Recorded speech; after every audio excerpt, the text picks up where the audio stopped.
nhầm khơi quạt thì mới quạt sờ bài á quạt sờ bài khơi cái an chả hay quạt rất là trong an lâu đó quạt ngồi kế quạt tháng sông an tiệt quạt chui chốt án quạt cầm thoi cam mơ tu sập cuộc mình lấy hướng tu sắp cứ sơ tại tầng ngọc này và hay chân nhầm trong đào cùng đặt muối trong quạt chui chốt án sẽ hơi tăng bị tội Người xưa bông, người xưa ơn, chú mấy cái con. Mưa ra chạy đà. Ayu man chana mấy? Rampi. Hiền nữa nè. Sala basket. Western nó. Westgate. Ok. Bông nom con mau ăn sập hơi màn ngày vậy bông. ngày ní chỉ ngày tí bay thì nhom nom côn quát mà riêng mà an ở này phong hay quát ban phơi cái sala phong. Bà. Mày đấy nộp để chập ram vô cái cá sala mò nơi hàng cày vậy, mưa tới khơi quát mày đấy bông. Ngày ní con miên cái sala. Cà phê ngày tí mua ngày tí pi ăn miên têតែខ្ញុំចង់ជំរុញគាត់ឲ្យចូលចិត្តអានសភៅព្រោះបងដឹងហើយក្មេងខ្ញុំចង់បណ្ដុះគាត់ឲ្យចូលចិត្តអានអញ្ចឹងទី1គាត់ចូលចិត្តអានគាត់កាត់បន្ថយការមើលទូរស័ព្ទពួកក្មេងឥឡូវរឿងទូរស័ព្ទគឺសើតែទាំងអស់គ្នាហើយបាទហើយអញ្ចឹងខ្ញុំចង់ផ្ដើមគំនិតមួយចង់ឲ្យគាត់ចូលចិត្តអានសភៅតាំងពីតូចហើយណាមួយគាត់ក៏ជាសិស្សបកែដែរគាត់ចូលចិត្តអានសភៅអញ្ចឹងខ្ញុំជំរុញបន្ថែម តែមើលឃើញគាត់មិនដែរនៅពេលដែលមកឃើញអ្នកផ្សេងគាត់អានគាត់នេះអញ្ចឹងមើលការលូតលាស់គាត់ការប្រែប្រួលរបស់គាត់មិនដែរទៅបងខ្ញុំឃើញគាត់ទីមួយគាត់សប្បាយណាគាត់សប្បាយឃើញគេអានច្រើនហើយគាត់រឹតតែចង់អានរហូតដល់គាត់ងុយគេងគាត់ថាសុំអានទៀតអញ្ចឹងខ្ញុំគិតថា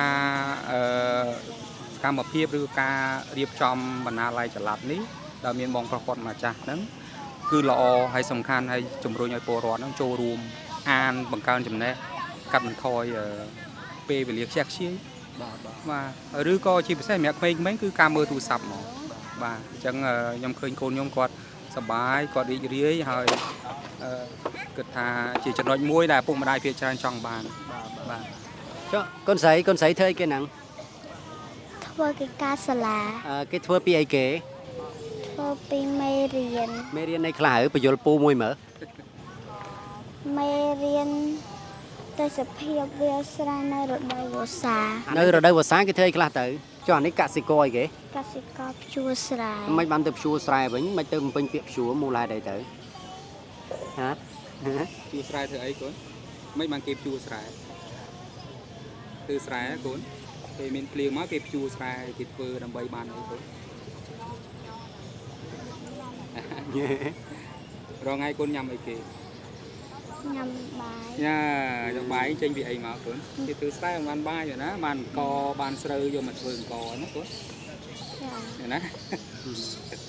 អូខេតំណងមែនតើបងប្អូនរបៀបដែលបងជាឪពុកបញ្យលកូនមើលទៅឡើងសតុនហើយប្រើស្នាមញញឹមនឹងក្តីស្រឡាញ់មកហើយមើលទៅគួរឲ្យតាក់ទាញមែនតើហើយសំបីខ្ញុំមិនទាន់មានប្រពន្ធកូនក៏ចាប់ផ្ដើមចង់មានអារម្មណ៍ថាចង់មានកូនដែរអញ្ចឹងណាបងហើយតែកូនស្រីខ្ជូតឆ្លាតទៀតអើយបងមានពាក្យពេចន៍អីចុងក្រោយបងជាចុងក្រោយខ្ញុំសូមអរគុណទី1ដល់បងដែលជាម្ចាស់កម្មវិធីដែលគាត់នាំមកហ្នឹងណាដោយមានសហការពីអាជ្ញាធរខេត្តផងជួយសម្រួលកន្លែងហ្នឹងផងហើយឃើញហើយខ្ញុំឃើញថាមានការចូលរួមច្រើនជាពិសេសមិនថាក្មេងយុវវ័យវ័យចំណាស់អីក៏គាត់អញ្ជើញមកដែរហើយសកម្មភាពនេះខ្ញុំជឿថាមានអត្ថប្រយោជន៍ច្រើនហើយក៏ជួយបំផុសគំនិតឲ្យពលរដ្ឋយើងចូលចិត្តអានសៀវភៅបង្កើនចំណេះដឹងហើយជាពិសេសយុវវ័យក្មេងឲ្យគាត់ចាប់ដើមយល់ដឹងហើយចំណាយពេលវេលាលើការអានសៀវភៅឲ្យច្រើនព្រោះធម្មតាយើងអានច្រើនយើងមានចំណេះដឹងច្រើននោះការគិតពិចារណាឬក៏គេថាកាត់បន្ថយនៅអ្វីដែលអត់ប្រយោជន៍ណាអញ្ចឹងចំពោះសិស្សនិស្សិតការអានសៀវភៅសំខាន់បាទជាចំណេះមួយជាប្រតិបមួយដើម្បីនាំយើងទៅអ្វីដែលល្អប្រសើរនៅពេលអនាគតអញ្ចឹងណាបាទ អរគុណច្រើនបងអរគុណមែនតើបង